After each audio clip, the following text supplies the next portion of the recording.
చూసాం కానీ బత్తిని సోదరులు ఇప్పుడే జస్ట్ ప్రెస్ మీట్ అయింది మన చేప ప్రసాదం గురించి. ఈ అగర్వాల్ సమాజ్ నుంచి ఇప్పుడు మాతో పాటు ఉన్నారు పూజా గుప్తా గారిని అడిగి తెలుసుకుందాం మనము.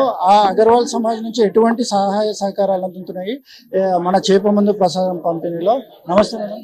నమస్కారం సార్. అందరు ప్రేక్షకులకు చాలా నమస్కారం అండి. ఇది ఒక చాలా మంచి విషయం మేము ఇక్కడ చేస్తున్నది. బథనీ గాడ్ అంటే ఒక ట్రేడ్ మార్క్, ఒకటి ఏంటంటే మార్క్ లా మనకు మెడిసిన్ ఇవ్వడం, అది చేయడం, అది చాలా గొప్ప విషయం. ఎన్ని సంవత్సరాల నుంచి వాళ్ళు సేవలు ఇస్తున్నారు, అందరికీ సేవలు ఇస్తున్నారు. దాంట్లో మేము కూడా ఒక చిన్న కాంట్రిబ్యూషన్ వాళ్ళతో పాటు ఇచ్చేసి వాళ్ళతో సహకారం చేసి ఒక ప్రోగ్రామ్ చేపిస్తున్నాం. అది చాలా బాగుంది. మీరు ప్రతి సంవత్సరం పాల్గొంటారా? ఎస్, ప్రతి సంవత్సరం తన్ మన్ ధన్ సే we are there only. Morning నుంచి నైట్ వరకు అక్కడే ఉంటాము. ఏదైనా ఎక్కడికైనా ఏ హెల్ప్ కావాలంటే మేము అక్కడే చేసుకొని చేస్తాం అన్నమాట.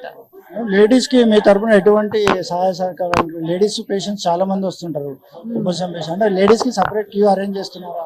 ఈ సమాజం నుంచి చిన్నపిల్లలు కూడా వస్తారు చాలా మంది, అటువంటి వాళ్ళకి ఎటువంటి అరేంజ్మెంట్స్ చేస్తున్నారు? అక్కడ వాళ్ళకి సెపరేట్ క్యూస్ ఉంటాయి. లేడీస్ కోసం, జెంట్స్ కోసం సెపరేట్ క్యూస్ ఉంటాయి. అయితే చిల్డ్రన్ కోసం కూడా అసిస్టెన్స్ ఉంటుంది తీసుకెళ్ళడానికి. ఎందుకంటే అంత ఎక్కువ పబ్లిక్ లో ఒకటేసారి అందరూ వస్తే ఆ చిన్న పిల్లలు అక్కడ ఏమైపోతారో తెలియదు. అయితే వాళ్ళ కోసం స్పెషల్గా లైన్స్ అరేంజ్మెంట్స్ ఉన్నాయి. ఇంకా అగర్వాల్ సమాజ్ నుంచి ఇంకా కొంతమంది ఉన్నారు.